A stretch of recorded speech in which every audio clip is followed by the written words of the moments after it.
Ja, iemand het een keer gesê dat die skepping dis God se teater, die teater van sy heerlikheid.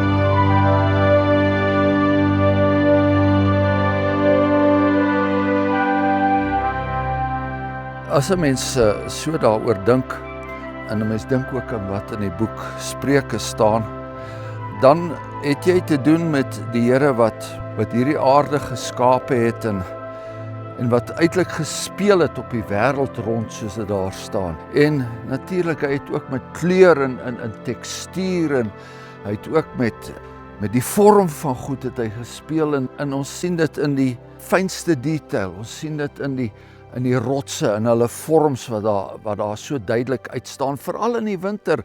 Winter is die gedeelte van die jaar wat so afgeskeep word deur ons, want ons is maar koulik en ons wil nie graag na buite toe gaan nie en ons wil gekluister wees in ons huise en die hitte ervaar, maar daar is soveel skoonheid in die winter, veral hier in die Karoo-veld, veral hier waar dinge so uitgestrek is en waar dinge so duidelik uitstaan, die rotse uitstaan, die berge uitstaan, die vlaktes uitstaan, die bome uitstaan wat nou kaal gestroop is.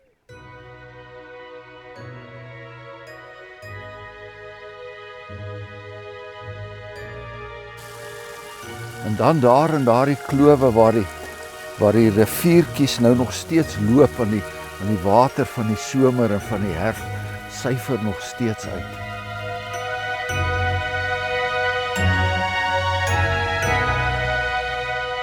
En natuurlik die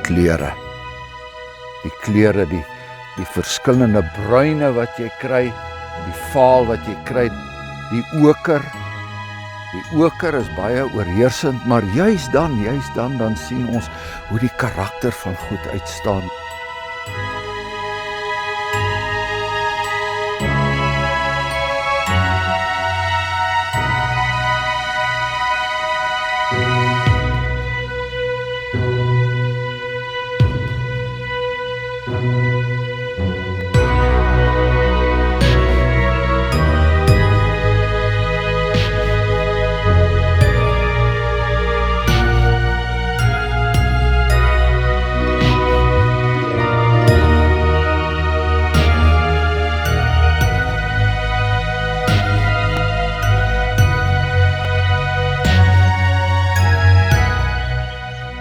So die Here se palet hier in die winter, iets besonders om te sien. 'n Besonderse gesig ook om ons bewus te maak van die essensie van dinge. Psalm 8 praat die werke van sy vingers. En wat is die mens? Wat is die mens, vra Psalm 8, dat ons dit mag ervaar en dat ons dit mag geniet en dat ons dit mag bewonder. Ons dien 'n wonderlike God.